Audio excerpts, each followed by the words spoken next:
Shalom, Bapak Ibu Saudara. Shalom, bersyukur dan kasih Tuhan. Mari kita datang kepada Tuhan. Dan itu Bapak Ibu Saudara, bangkit berdiri. Kita naikkan rasa terima kasih kita kepada Tuhan. Terima kasih Tuhan. Terima kasih Kau selalu ada dalam hidup kami. Dan kita saat Kau yang kita.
tahu hati kamu. Siapa Tuhan? Roh Kudus. Roh Kudus masuklah dalam kehidupan kamu. Jamah setiap hati. Yesus. Haleluya. Yesus. Yesus. Yesus. Yesus. Yesus. Saya mohon yang kasih bahwa kita terus mendengar doa Tuhan.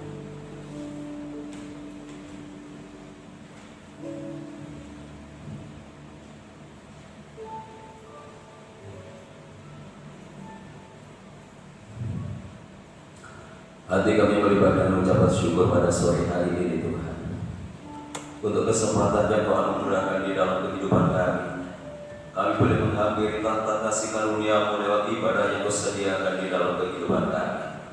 Banyak hal yang sudah Kau lakukan di dalam kehidupan kami, dan kehadiran kami pada sore hari ini, kami hanya ingin menyenangkan hati-Nya Tuhan. Kami hanya ingin menyembah dan menikmati hadirat-Mu di dalam ibadah kami pada sore hari ini, karena kami tahu ketika Kau hadir di tengah-tengah kami, ketika kami boleh bersekutu dengan Tuhan, di sanalah kami boleh menikmati kebahagiaan dalam hidup ini. Kami boleh menikmati kekuatan yang datangnya daripada Tuhan dalam menghadapi situasi dan kondisi yang tidak menentu ini. Kami menyadari akan segala keterbatasan kami. Kami perlu akan Tuhan, kami perlu kekuatan dari Tuhan, dan biarlah kehidupan kami boleh semakin berkenan di hadapan Tuhan. Kami mohon berkat-Mu Kau nyatakan di dalam ibadah kami pada saat sore hari ini. Untuk itu kami menyerahkan hamba-hamba-Mu yang terlibat di dalam pelayanan pada sore hari ini, baik leader singkat, pemain musik, juga LCD yang menaikkan doa yang menjaga bata gereja, maupun hamba-Mu yang akan menyampaikan kebenaran firman-Mu. Mari Tuhan, Kau sucikan kami, Kau kuduskan kami, dan pengurapan Darah-Mu yang kudus Tuhan turut sertakan dalam pelayanan kami.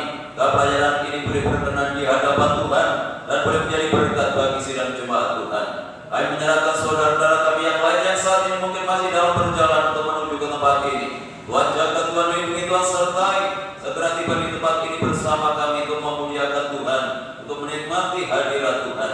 Terima kasih Tuhan, kalau pekerjaan puasa ke-8 yang ingin mencoba mengganggu jalannya ibadah kami, bahkan ingin merebut berkat Tuhan yang Tuhan sediakan lewat ibadah ini. Kami menyatukan hati bersama jemaat untuk memanggil nama-Mu, yaitu di dalam nama Tuhan Yesus Kristus. Dalam puasa-puasa ke-8 dalam bentuk apapun, kami tolak, kami patahkan kuasanya di dalam nama Yesus. Dan biarlah Roh-Mu yang kudus boleh menguasai tempat ini, menguasai hati dan pikiran kami, sehingga berkat ibadah ini seutuhnya boleh menjadi bagian di dalam kehidupan kami.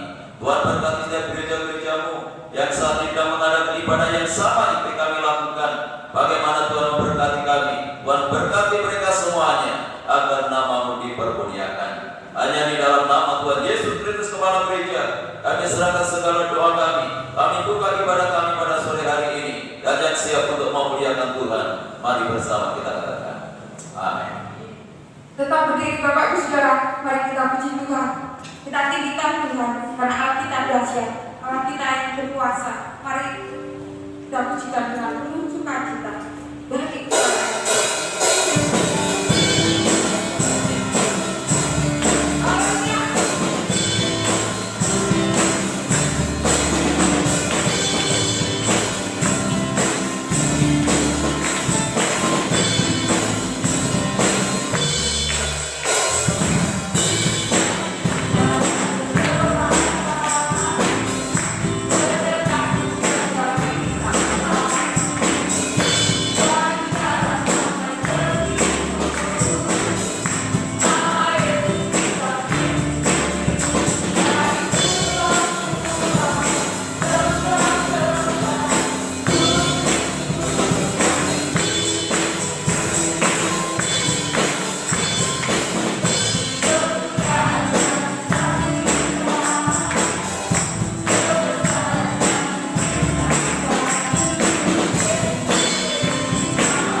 ajaib dalam hidup. Yes, haleluya. Sebab tak betul perbuatanmu ajaib, tiada seperti engkau, tiada seperti engkau, sebab kau perbuatanmu ajaib, tiada seperti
Kau menebus kami, darah tercurah dalam iman.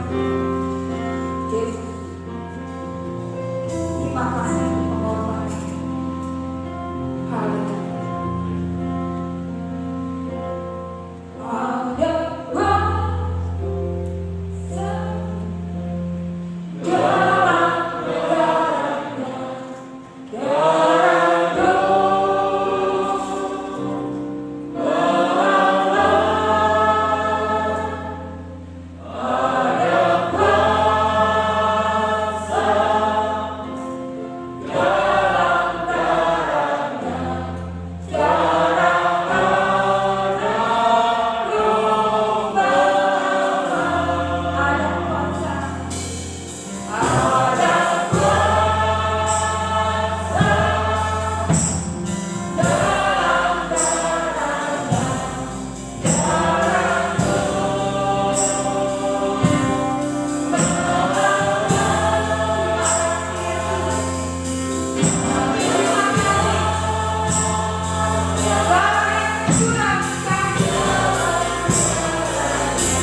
Haleluya, haleluya, haleluya.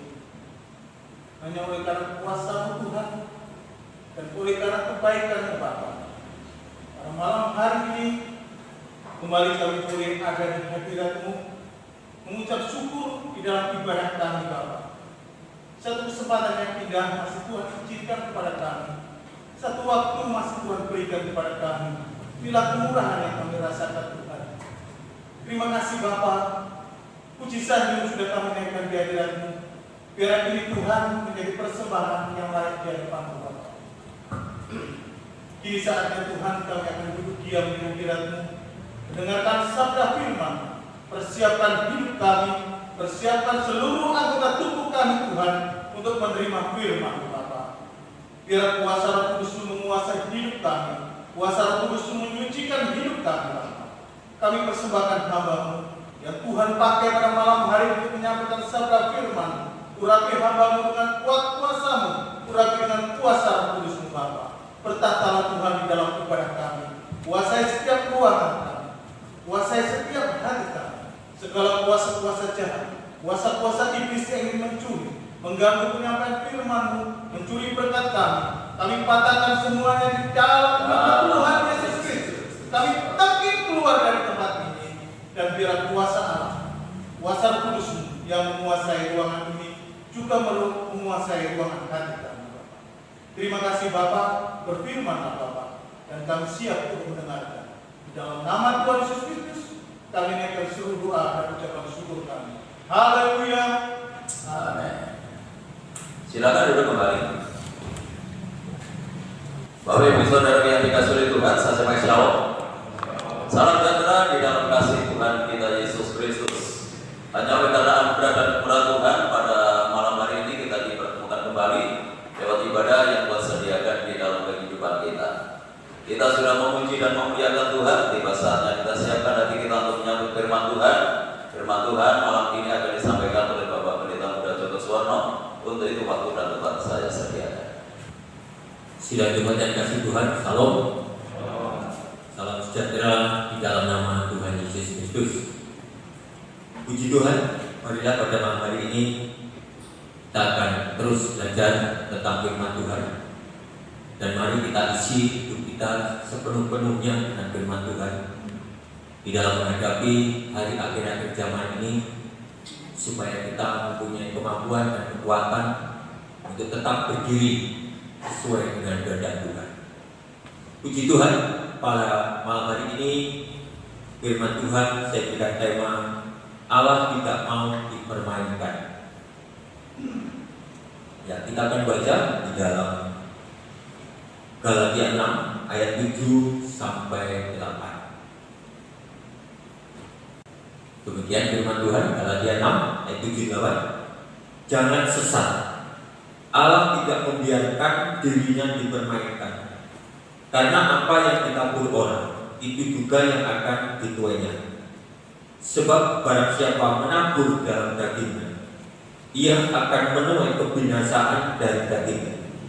Tetapi barang siapa menabur dalam roh, ia akan menuai hidup yang kekal dari roh itu. Amin. Puji Tuhan. Di dalam firman ini diawali kata-kata yang menegaskan, yaitu jangan sesat. Peringatan yang sangat keras untuk orang-orang yang sudah percaya kepada Tuhan Yesus.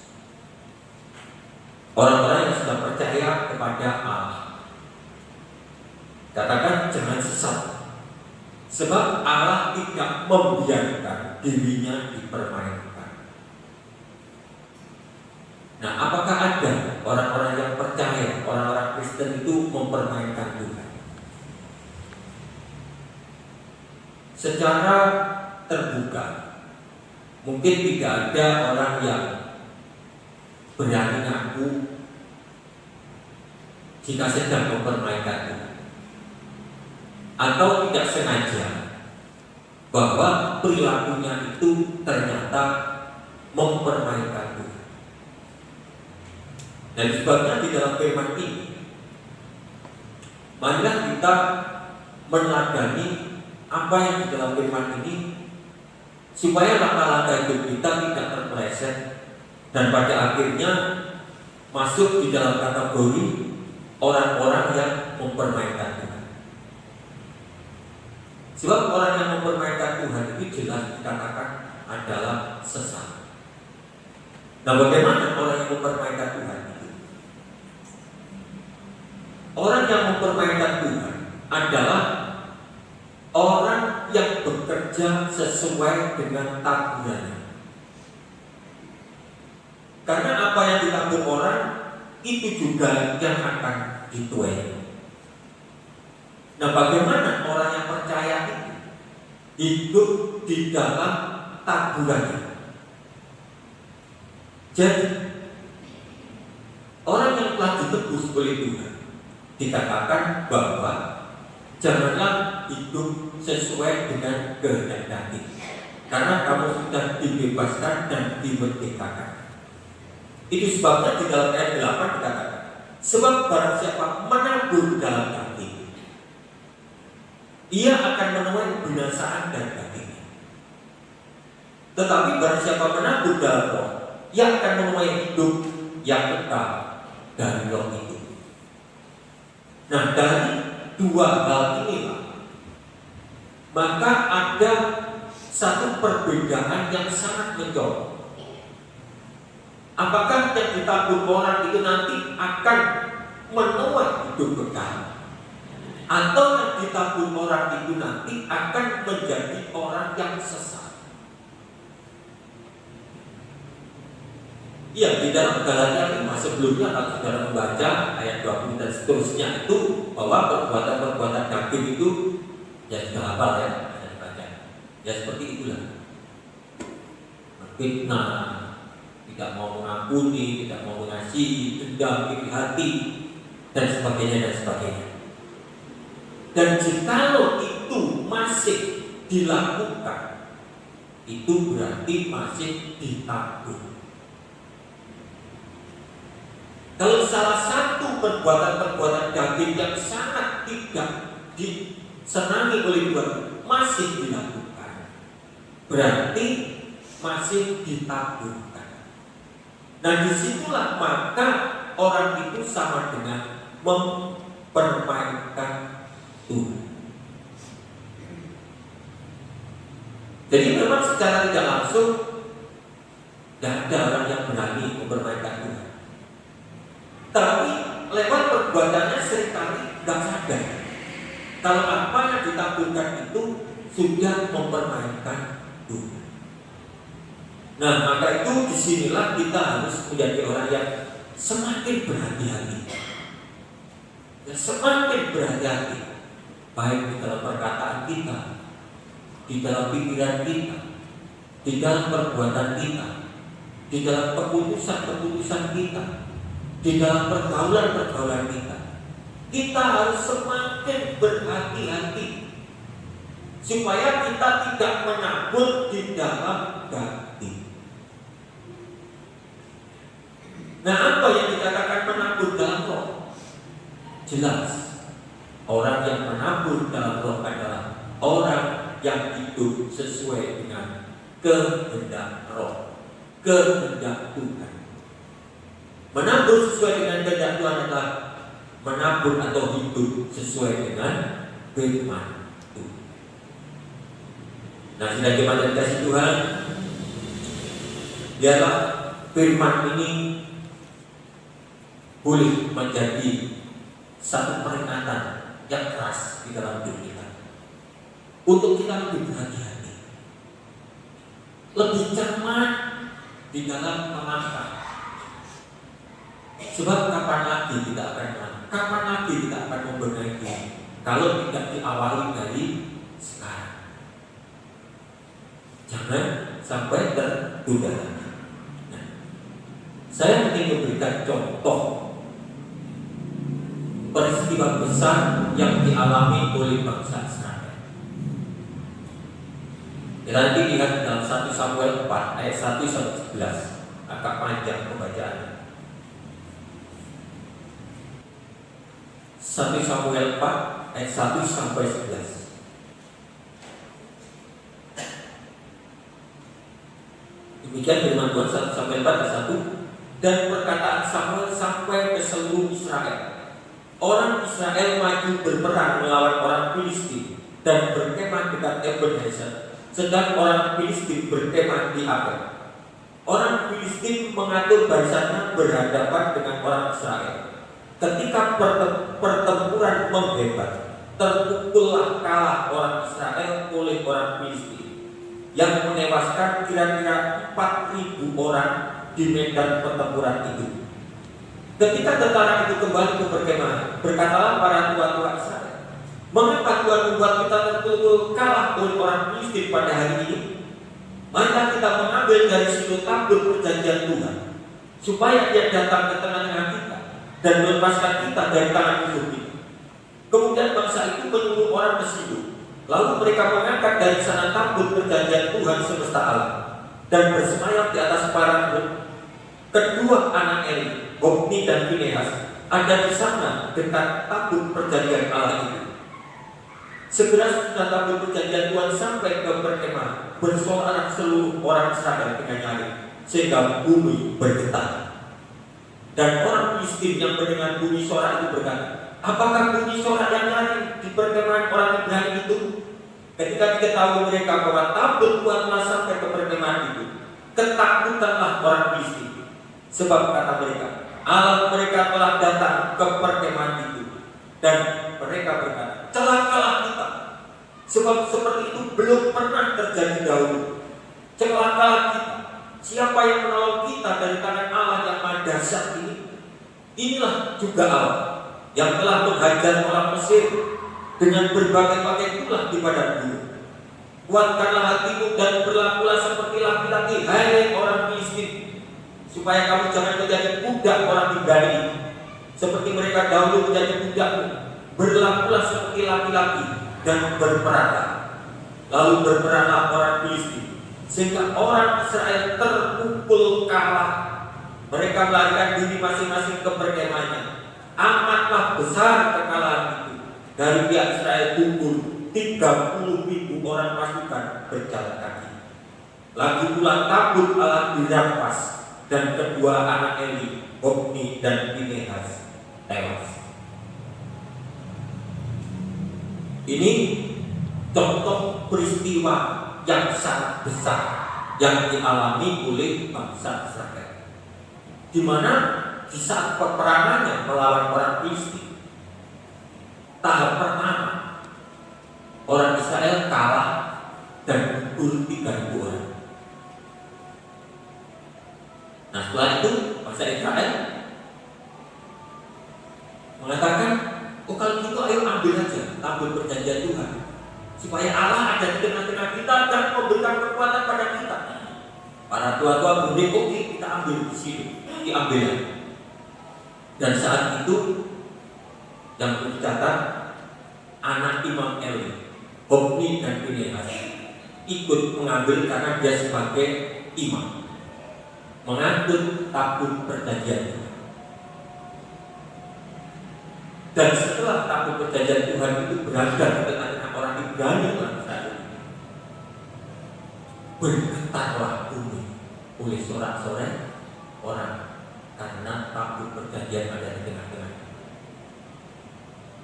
Orang Filistin yang notabene sebagai orang yang kafir mengaku, bahkan ketakutan. Siapa celakalah kita? Siapa yang akan menolong kita? Kalau Allahnya itu ada di tengah-tengah orang Israel, di tengah-tengah orang Ibrani. Karena Allah mereka itu Allah yang dahsyat. Kata-katanya. Orang Filistin pun mengaku bahwa Allah kita, Allah Israel itu Allah yang maha dahsyat. Dan mereka mengaku, siapa? Kalau Allah itu menyertai orang Israel, siapa yang bisa melawan? Itu diakui oleh orang Filistin. Tetapi orang Filistin mengatakan, jangan takut, berlakulah sebagai laki-laki, tetap berperang. Terjadilah pertempuran season. Tabut perjanjian Allah ada di tengah-tengah orang Israel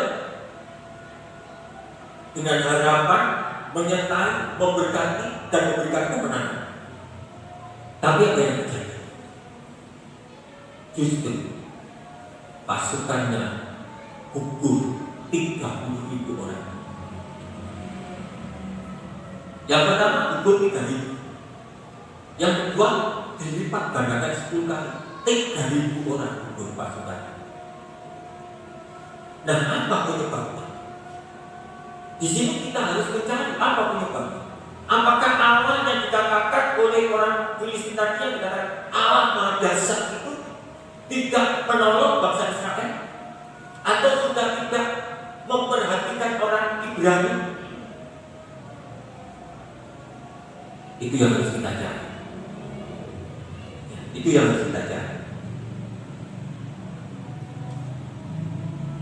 Ini mungkin sudah bisa baca. Kalau saya pada sana sudah tak kelihatan, sangat kecil sekali.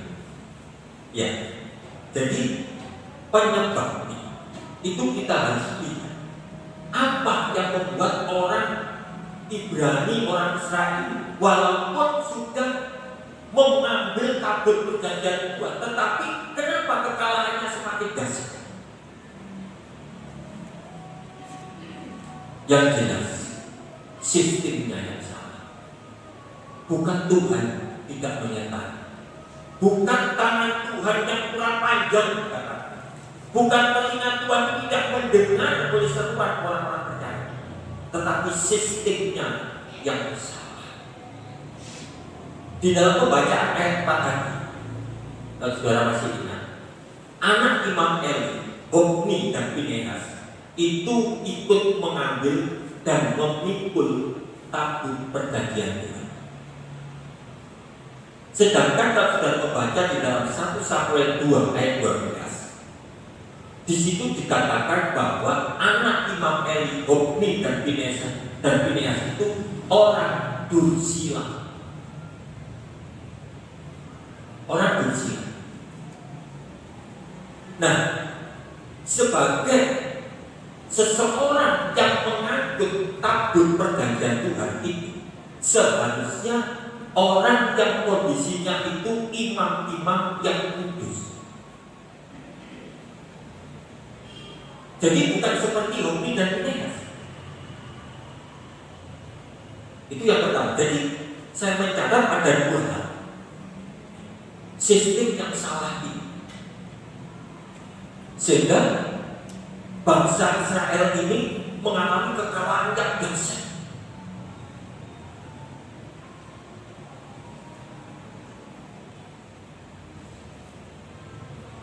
Ini saya lihat, mari kita baca kriteria seseorang yang harus mengangkat tabut perjanjian Allah. 1 Tawarin 15. Nanti baru kita bahas. 1 Tawarin 15 ayat 11 sampai 14.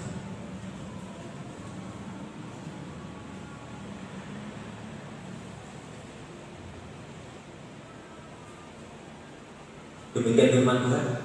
1 Tawarin 15 ayat 11. Lalu Daud memanggil Sadok dan Abiatar imam-imam itu dan orang-orang Lewi, yakni Uriel, Asaya, Yoel, Semaya, Eliel, dan Aminadab, dan berkata kepada mereka, "Hai kamu ini, para kepala kuat dari orang Lewi, kuduskanlah diri. Kamu ini dan saudara-saudara sepuakmu, supaya kamu mengangkut tabut Tuhan Allah Israel ke tempat yang telah kusiapkan untuk itu. Sebab oleh karena pada pertama kali kamu tidak ada, maka Tuhan Allah kita telah menyambar di tengah-tengah kita, sebab kita tidak meminta petunjuknya seperti seharusnya. Jadi para imam dan orang-orang lain menguduskan dirinya untuk mengangkut tabut Tuhan Allah Israel." Ini adalah kriteria orang-orang yang harus mengangkut tabut perjanjian Tuhan. Nah, di dalam kejadian orang-orang Ibrani, orang Israel pertempuran melawan orang Filistin tadi itu ada 2. Yang pertama, sistemnya untuk menghadirkan kuasa Tuhan itu salah. Dan yang kedua, di saat dia mengambil tabut perjanjian Tuhan, itu di saat bila perlu. Kenapa tabut Tuhan itu tidak diangkat dari awal? Kenapa setelah kekalahan gugur tentaranya 3.000 orang baru mengangkat tabut Tuhan, baru ingat kepada Tuhan? Jadi ada dua. Jadi orang Israel ini butuh kepada Tuhan kalau sedang memerlukan saja. Di saat dia mengalami kekalahan, dia ingat, oh tabut perjanjian Tuhan ada di Silo. Ayo kita ambil supaya kuasa Tuhan ada di tengah-tengah kita. Di situ sistemnya sudah salah. Dia benar-benar mengganti bangsa yang saat itu belum mengandalkan Tuhan sepenuhnya. Dia tidak ingat bagaimana nenek moyangnya dikeluarkan dari Mesir dengan kekuatan dari tangan Tuhan. Saya bisa membayangkan pada saat itu pertempurannya berapa pasukannya ini? Sampai gugur 33.000 orang. Di sini kalau saya tanya Pak Aris mungkin belum pernah ya berangkat dengan lebih dari 33.000 orang begitu ya. Belum pernah. Ini saya bisa membayangkan betapa besar seharusnya dengan pertempuran yang melibatkan orang yang besar itu. Orang Israel ini dari awal sudah melibatkan Tuhan. Dan yang kedua, di saat mengambil tabut perjanjian Tuhan, apakah orang-orang Israel ini tidak tahu kelakuannya anaknya Imam Eli, Hofni dan Pinehas? Diceritakan di dalam pasal sebelumnya, tahu kalau anaknya Imam Eli, Hofni dan Pinehas ini kelakuannya kurang baik. Dan pernah disampaikan juga kepada Imam Eli bahwa putranya ini kurang baik. Tetapi Imam Eli biasa-biasa saja. Nah, kalau bangsa Israel tahu bahwa Imam Hofni dan Pinehas ini kelakuannya, apalagi di dalam 1 Samuel 2 ayat 14 dikatakan bahwa Hofni dan Pinehas ini orang durhaka. Seharusnya orang Israel itu mengerti. Seharusnya orang Israel itu tahu kriterianya bagaimana kudusnya tabut perjanjian Allah ini. Betapa kudusnya pelayanan untuk mengangkat tabut perjanjian Tuhan ini. Seharusnya bukan orang sembarangan seperti Hofni dan Pinehas. Seharusnya imam-imam yang lain. Dan tapi di dalam 1 Tawaris saudara membaca sendiri, untuk mengambil tabut perjanjian Allah betapa dipesankan untuk menguduskan diri. Jadi dua hal inilah yang mengakibatkan bangsa Israel terpukul kalah secara hebat. Nah, sidang Jumat yang dikasih Tuhan, seringkali kita sebagai orang yang percaya kepada Tuhan, banyak orang berkata, aku sudah berdoa, aku sudah beribadah, bahkan aku sudah berkorban. Tapi kenapa keadaanku tidak sesuai dengan harapanku? Bahkan apa yang aku inginkan sama sekali tidak terlihat.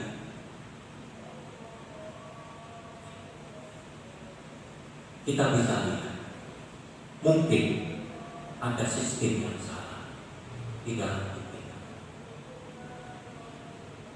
Nah, untuk itu tadi saya awali dengan firman Allah tidak mau dirinya dipermainkan.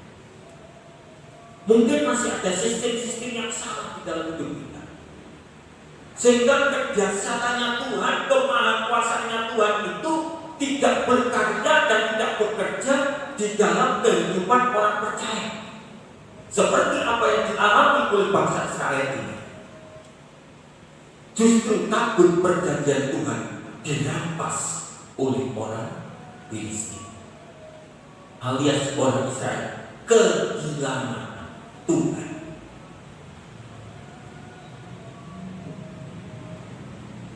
Apakah ada orang Kristen yang kehilangan Tuhan?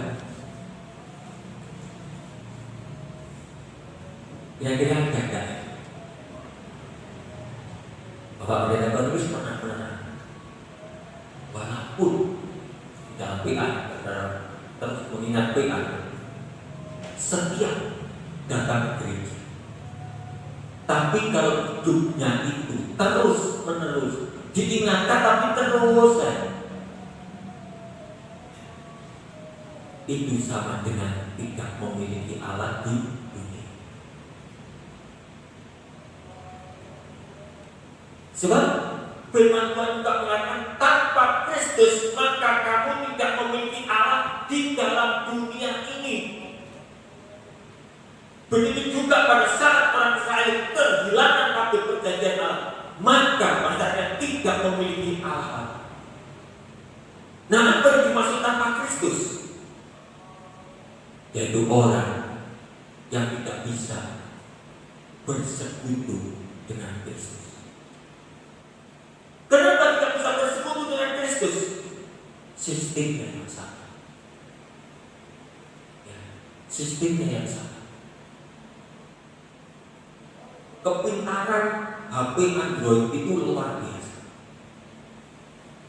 Tetapi karena saya tidak pintar sistem untuk mengoperasikan HP Android ini, maka saya tidak mendapatkan yang banyak dari HP ini. Tapi yang tahu, yang pintar sistemnya, semuanya tahu, mendapatkan semuanya. Nah, Tuhan tadi dikatakan oleh bangsa Filistin Allah yang maha dahsyat. Kalau Allahnya yang menyertai orang, dan siapa yang dapat melarang kita?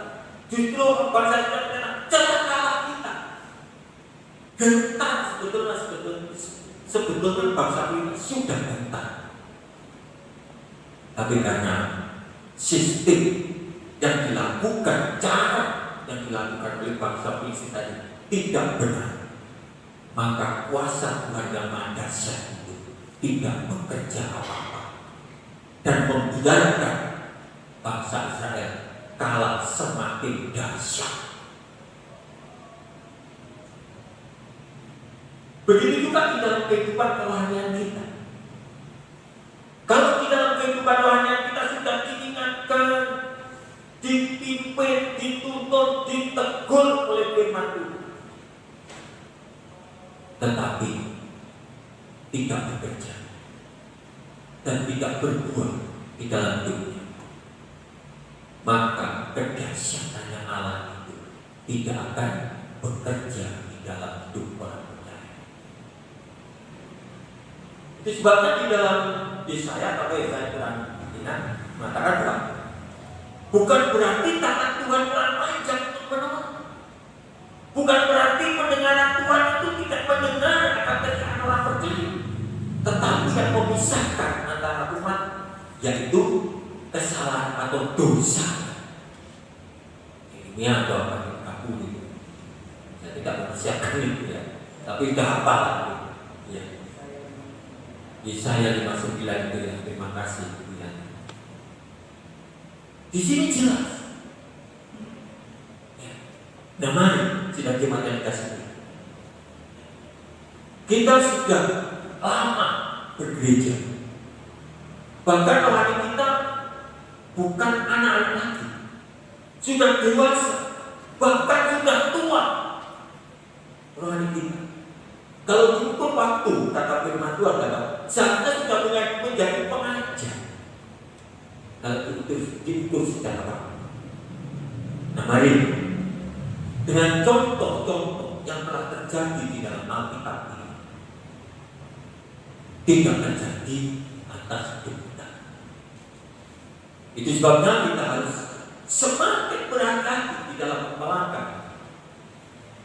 Kalau firman itu terus terngiang di dalam hati kita, kalau hati kita isinya firman, saya percaya keputusan kita, perkataan kita, langkah-langkah kita sesuai dengan firman. Tapi kalau hati ini isinya bukan firman, tentunya yang keluar macam-macam. Kadang-kadang firman, kadang-kadang yang lain, kadang-kadang juga yang lain. Sehingga di dalam 1 Petrus 1 ayat 16 katakan, sebab ada tertulis, kuduskanlah kamu sebab aku kudus. Nah, untuk bersekutu dengan Tuhan, untuk mengangkut tabut perjanjian Tuhan, mutlak syaratnya harus menguduskan diri lebih dahulu. Baru saat tabut perjanjian Tuhan itu diangkat, maka kuasa Tuhan yang maha dahsyat itu nanti akan hadir di tengah-tengah. Begitu juga di saat kita berdoa, mengundang hadirat Allah. Kita mengharap kehadiran kedahsyatan Allah terjadi. Itu kita harus mengatur hidup ini dahulu. Membenahi hati ini lebih dahulu, ditotok di sini. Sebab kalau tidak, maka kedahsyatan itu belum tentu bisa terjadi. Ya. Satu peringatan lagi di dalam 1 Samuel 4 ayat 3. Ya.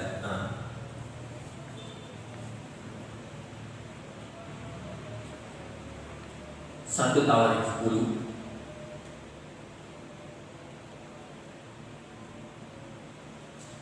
ayat 13. Jadi di saat bangsa Israel tadi itu mengundang, mengambil tabut bila perlu, itu menunjukkan ketidaksetiaan. Jadi kalau butuh toh memanggil Tuhan. Jadi 1 Tawarik 10 ayat 13 ini, demikianlah Saul mati karena perbuatannya yang tidak setia terhadap Tuhan.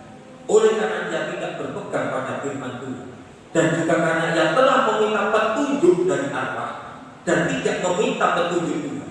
Sebab itu Tuhan membunuh dia dan menyerahkan jabatan raja itu kepada Daud bin Isai. Dan bangsa orang dari bangsa Israel tadi itu menunjukkan bahwa kalau butuh teman itu menunjukkan tidak setia. Dan orang-orang yang tidak setia ini sudah dicontohkan oleh Tuhan terhadap Saul. Saul lebih takut, lebih menuruti keinginan atau perintah kita manusia daripada menuruti firman Tuhan untuk membunuh Raja Agag dan memusnahkan semua. Tapi kenyataannya tidak dibunuh. Rajanya dibiarkan hidup, binatangnya yang gemuk-gemuk dibiarkan dengan alasan nanti untuk korban persembahan.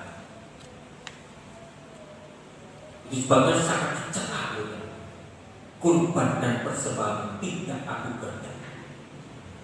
Yang aku kehendaki ialah hati yang mau mendengar suara. Jadi ketidaksetiaan ini bisa membunuh kuasa-kuasa Tuhan di dalam hidup kita. Ini sebabnya banyak orang Kristen seringkali tidak merasakan, oh posisi jadi itu kuasa Tuhan tidak seatas. Katanya kuasanya Tuhan, kenapa kok yang begitu saja? Ya. Kesetiaannya yang tidak berubah, ya. Kecintaannya kepada Tuhan juga tidak berubah. Jadi kehadirannya kepada Tuhan itu tak untuk atau perintah manusia. Yang penting kelihatan. Nah ini sikap-sikap yang tidak setia ini berbahaya. Kalau dulu bangsa Raja Saul dibunuh oleh itu. Kalau sekarang mungkin kuasa Tuhan itulah yang akan mati di dalam perjalanan hidup. Sehingga kita tidak pernah mengalami bagaimana kedahsyatan kuasa Tuhan itu atas di dalam hidup kita. Dari cara-cara sistem-sistem yang salah di dalam hidup kita. Puji Tuhan.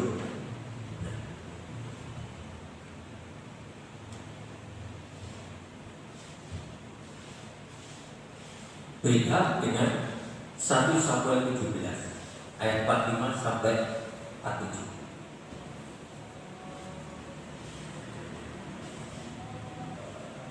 1 Samuel 17 ayat 45-47.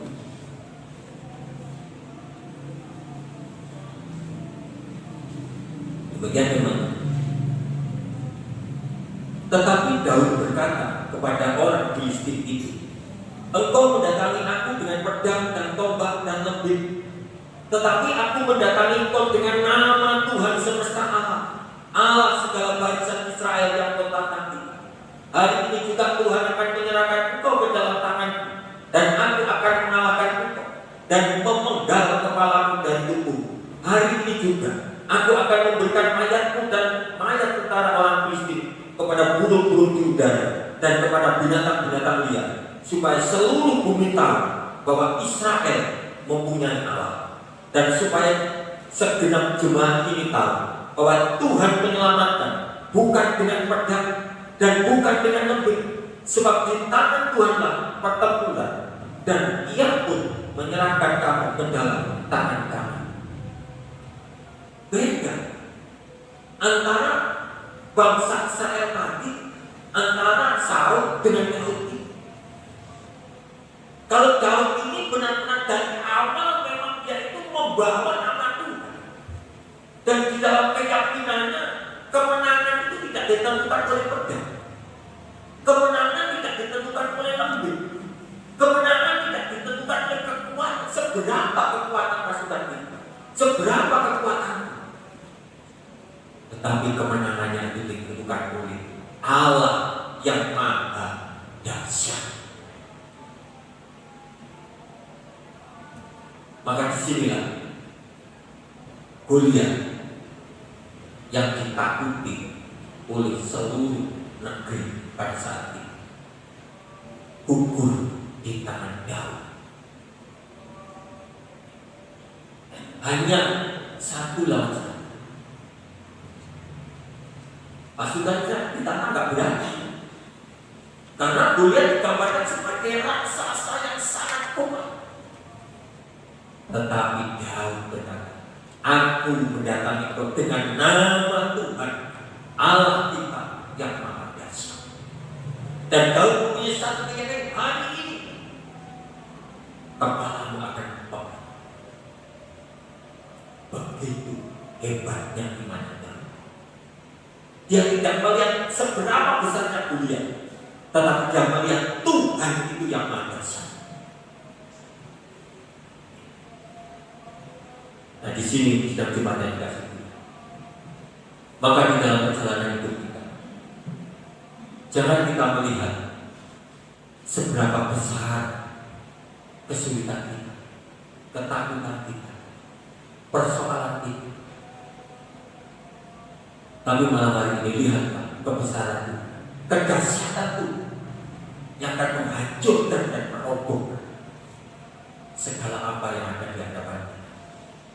Kalau kita hidup bersama dengan Tuhan, dengan kata kita berusaha tidak mempermainkan Tuhan, kita terus hidup menabur di dalam roh, hidup di dalam kebenaran. Apa yang dipimpin dan ditunjukkan oleh firman itulah akan kita kerjakan. Maka disitulah kita akan menjadi orang yang seperti itu di dalam segala perkara. Dari awal sudah membawa nama Tuhan, bukan setelah kalah orang bengong-bengong, wah Tuhan tolong aku. Kayak gitu, bisa tenggelam, teriak, wah Tuhan tolong aku, orang tidak percaya. Nah, sudah cepat yang kasih Tuhan. Seringkali masih banyak mungkin cara-cara, sikap-sikap kita yang tidak kita sengaja itu bisa mempermainkan Tuhan, sehingga kuasa Tuhan, kedahsyatan Tuhan tidak terjadi. Tapi mari pada malam hari ini kita terus melihat diri kita masing-masing, membenahi diri kita dengan sungguh-sungguh, agar kuasa Tuhan yang maha dahsyat terjadi seperti apa yang dialami oleh Daud, sehingga kemenangan-kemenangan selalu terjadi di dalam hidup kita. Amin. Tuhan Yesus memberkati.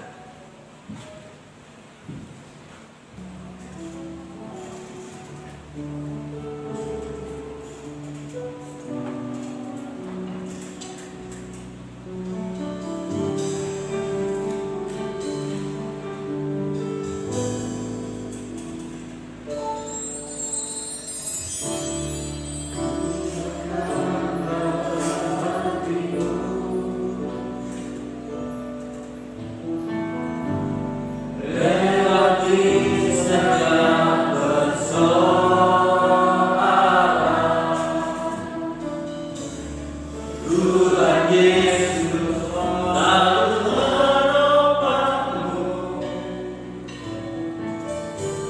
Jangan berhenti harap padanya.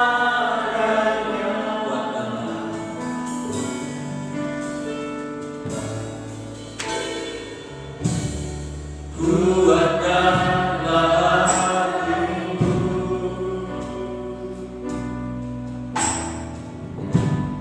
Lewati setiap persoalan. Tuhan Yesus selalu menopangmu. Jangan berhenti harap padanya.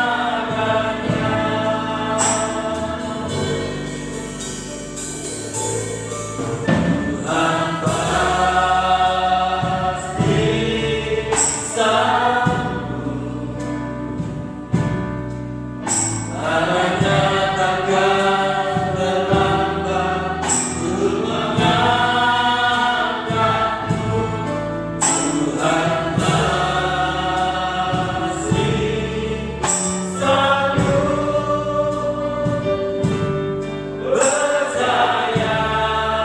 Percayalah, tiada tinggal. Saya ucapkan terima kasih berdiri.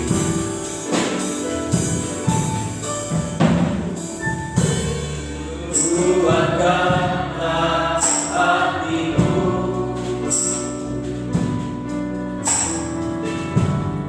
Lewati setiap persoalan.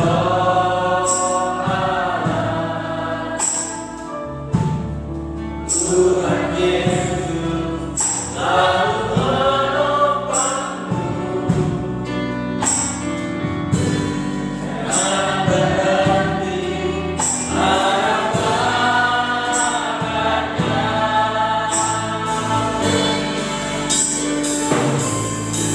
Tuhan pasti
Tuhan bisa. Saya undang Bapak berdoa untuk firman Tuhan.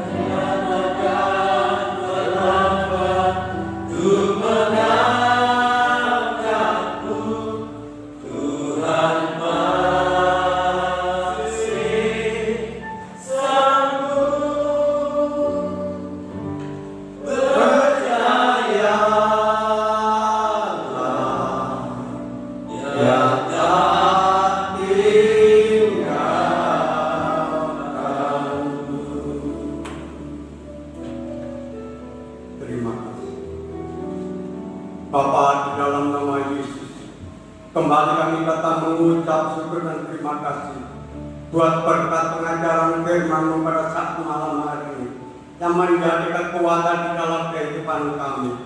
Bapa, Allah tidak mau dipermainkan, dan barang siapa menabur daging akan mengalami kebinasaan, dan barang siapa menabur roh akan mengalami hidup yang kekal. Biarlah saat ini kami hidup di dalam kebenaran, hidup di dalam kebaikan, hidup di dalam kekudusan Tuhan, supaya kami menurut jalan-jalan yang sudah ditentukan oleh Tuhan. Biarlah saat ini Tuhan kami yaitu ingin selalu mencari wajah Tuhan, selalu mendekat kepada Tuhan, mengandalkan Tuhan.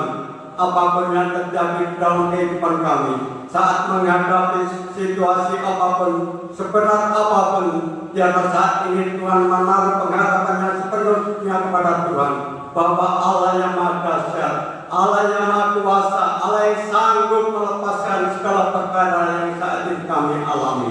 Terima kasih Bapa kami yang di surga.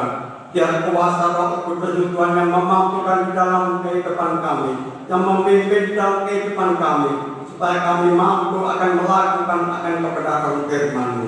Terima kasih Tuhan. Dan selanjutnya kami menyerahkan hamba-Mu yang sudah menyampaikan sabda kebenaran firman-Mu Tuhan. Engkau urapi dengan kuasa Roh Kudus Tuhan. Engkau memberkati kehidupannya, Engkau memberkati pelayanannya, dimanapun hamba-Mu ini melayani, supaya menjadi berkat bagi jemaat yang dilayani. Terima kasih Tuhan. Inilah doa permohonan kami yang kami alaskan hanya di dalam nama Tuhan Yesus. Haleluya. Amin. Silakan. Pelayan selanjutnya diserahkan pada Bapak Pendeta Tony. Puji Tuhan, beberapa hal yang perlu kita perhatikan. Yang pertama berkenaan dengan kegiatan ibadah kita. Hari Jumat ada ibadah pemuda di tempat ini dimulai jam 6.15 menit. Kembali kita bersama berdiri, mari kita akhiri ibadah kita pada malam hari ini dengan satu pujian muliakan nama Tuhan.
kemuliaan, kehormatan hanya kami persembahkan kepada Engkau Tuhan.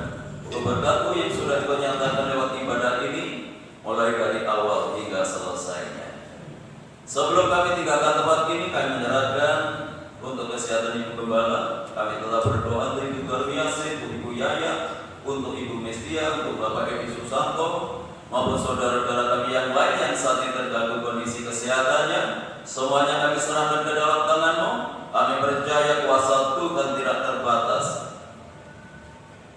tetap berlaku bagi orang yang percaya kepada Tuhan. Untuk itu mari Tuhan, ulurkan tangan kuasa-Mu, jamah mereka yang sakit di dalam nama Yesus Kristus, yang sakit disembuhkan, yang sakit dipulihkan. Kuasa hidup Tuhan Yesus sanggup memberikan pertolongan. Bapak Ibu kami yang sudah berusia lanjut, biarlah Tuhan tetap anugerahi dengan kekuatan dan kesehatan. Kelangsungan pembangunan tempat lahan parkir ke dalam tangan kami serahkan. Tuhan buka jalan, Tuhan menggerakkan orang-orang yang terbeban untuk pelayanan ini, sehingga pembangunan ini dapat terselesaikan dengan baik dan boleh membawa kemuliaan bagi nama-Mu. Kami menyerahkan hamba-hamba-Mu yang sudah melayani pekerjaan malam hari ini. Tuhan memberkati mereka semuanya, bahkan semakin memperindah pelayanannya di hari-hari yang akan datang. Tuhan memberkati lingkungan kami, kota kami, bangsa dan negara kami dengan ketenangan, kedamaian dan kesejahteraan. Bapak Presiden bersama wakil dan jajarannya, demikian pula pemerintahan yang ada di daerah. Tuhan memberikan hikmat supaya dapat mengatasi setiap masalah yang terjadi di tengah-tengah bangsa ini dan boleh membawa bangsa ini ke arah yang lebih baik lagi. Upaya pemerintah untuk memutus rantai penularan COVID-19 ke dalam tangan-Mu dengan menurunkan vaksin, Tuhan berkati sehingga negeri ini segera bebas dari pengaruh COVID-19. Kami menyerahkan seluruh isi dan jemaat-Mu ke dalam tangan-Mu, baik yang hadir malam ini maupun yang tidak hadir, baik yang ada di dalam kota, di luar kota. Tuhan tetap jaga, lindungi, sertai, tuntun dan bimbing mereka supaya tetap hidup di dalam kekudusan dan kebenaran, taruhan hati yang setia dan mengasihi kepada Tuhan. Rumah tangga, keluarga, kehidupan jemaat Tuhan berkati dengan ketenangan, kedamaian dan kesejahteraan. Kalau usaha pekerjaan Tuhan tanggung jawab yang mereka lakukan, Tuhan buat berhasil dan beruntung. Pelihara seluruh jemaat-Mu dalam kasih-Mu, sehingga tidak ada satu rumah tangga pun yang hidup di dalam kekurangan. Anak-anak yang hidup di bangku sekolah, mulai dari platinum sampai perguruan tinggi, berkatilah mereka dengan kecerdasan dan kearifan.